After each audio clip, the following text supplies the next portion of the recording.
මේ වීඩියෝ එක මුල ඉඳන් අග වෙනකම් බලන්න කැමති කට්ටිය විතරක් හැබැයි මේ සහ මේක බුදුදහමට අදාළව නිර්මාණය කරපු වීඩියෝ එකක් සහ මේ නිර්මාණය නෙවෙයි මං TikTok එකේ උඩ පාල යනකොට දැක්ක කතාවක් සහ අපේ පින්වත් ලොකු ස්වාමීන් වහන්සේගේ නැත්නම් මහමෙවුනාවේ නිර්මාතෘ කිරිබත්ගොඩ ඥානানন্দ ස්වාමීන් වහන්සේගේ ගේ හරි ලස්සන අත්දැකීමක් මට හිතුණා ඇත්තටම මේකට වීඩියෝ එකක් කරන්න ඕනි කියලා එක්කෙනෙක් අහපු ප්‍රශ්නයකට උත්තරයක් විදියට හැබැයි මේක දැක්කේ දාලා තියෙන කමෙන්ට් දැක්කම හිතුණා මේ වීඩියෝ එක කරන්න ඕනි කියලා මේ මොකද මිනිස්සු ටග් ගහලා අපහදිනවා කොච්චර බුදුදහමට මිනිස්සු ලං වෙලා හිටියත් ඒකට අපහදින ප්‍රමාණය වැඩි මොකද පෘථග්ජන මිනිස්සු විදියට අපි හැමෝම අපහදිනවා සහ විශේෂයෙන් අර ඒ වගේ මිනිස්සු අපහදින ප්‍රමාණය අතිශය වැඩි ඒ වගේ ස්වාමීන් වහන්සේ නමක් ඒ වගේ එක්තරා ආකාරයක ප්‍රකාශයක් කරාම ඉතින් අර ශ්‍රද්ධාව තියෙන මිනිස්සු විතරක් මේ වීඩියෝ එක බලන්න අග වෙනකම් බලන්න මම මේ කතාවෙන් පස්සේ වීඩියෝ එක ප්ලේ කරනවා තප්පර 5ක 10ක වගේ මම ටයිම් එකක් දෙනවා මේ අර ඒ වගේ ඒක අහන්න ඕනේ නැත්නම් ඒක බලන්න ඕනේ නැත්තම් වීඩියෝ එක ස්කිප් කරලා යන්න දැන් උනත් ස්කිප් කරලා යන්න පුළුවන්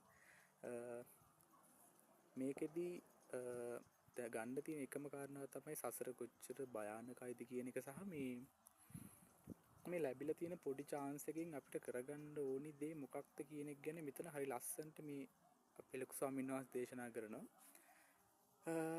පහදින්න මේ වීඩියෝ එක අනිවාර්යෙන් බලන්න අපහදින්න නම් එපා මේ අර ඒ වගේ මිනිස්සු අපහැදිලා තිබ්බ හින්දාමයි මේ විදියට වීඩියෝ එක කරන්න හිතුනේ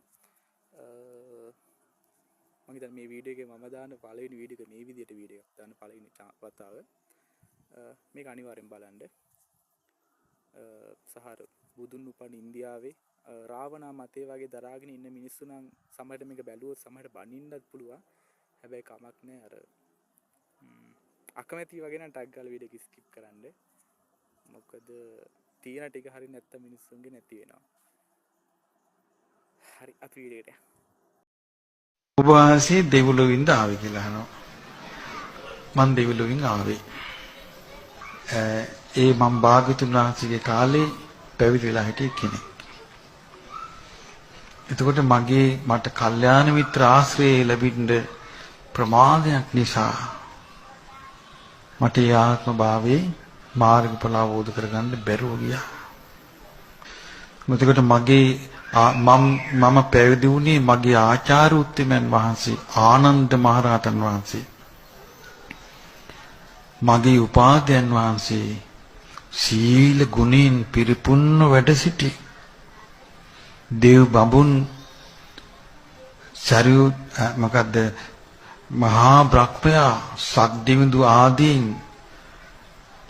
ආදීන්ගේ සිරස මත පාකමල් පිස දමන මහා කස්සප මහරහතන් වහන්සේ ඒ බඳු මහෝත්තමයන් ගාව ඉඳලා මට වැරදුනා අසත්පුරුෂ ආශ්‍රය නිසා භාග්‍යවතුන් වහන්සේ නැමැති මහා කාරුණික මහෝත්තමයන් වහන්සේ මාව බේරගත්තා අසත්පුරුෂ ආශ්‍රය මෝඩයා අසත්පුරුෂව අසුරු කරන්න එපා කියලා ඊට පස්සේ යන්තම් මම බේරුණා අනිත් අසත්පුරුෂ භික්ෂුන් ඔක්කොම නිරේ මං දෙවියන් අතරට ගියා මං මගේ ණය ගෙවන්නට ආවා සමහරු මට බැන ණය වෙනවා නේද ඒ නිසා එහෙම සසරක මේ යන්නේ මගේ කටින් වචනයක් වැරදුනා මහා කස්සප මහරහතන් වහන්සේට සංඝයා බනිද්දි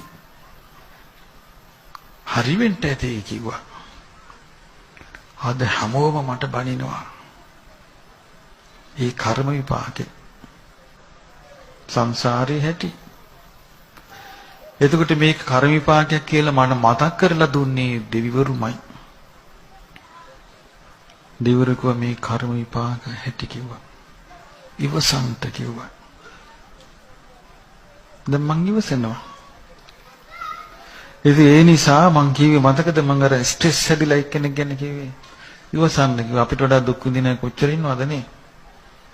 ඉතින් අපි නූලෙන්නේ මේ බේරිලා ඉන්නේ. ඉතින් මේ ආත්මේ රැක ගන්න ඕනේ අපි කොහොම හරි. එහෙම නොවුනොත් මම ඒක කියන්නේ දෙවියන් අතරේ යන්න කියලා මම කියනවා නේද? පැහැදිලිව මාර්ගඵලලාභෙන් ඉන්න නිසා. ඔවුන් ගරු කරන්නේ ධර්මයට මිසක් ආමිසයට නෙමෙයි.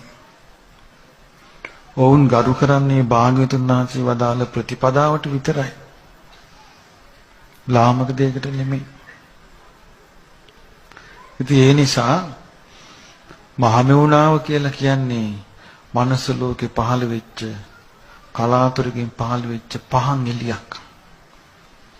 මේ පහන් එළිය නිවෙන්න කලින් එළිය දකින්න. මේක නිවිලා ගියාට පස්සේ ආය අඳුරු වේවි. ඒකයි.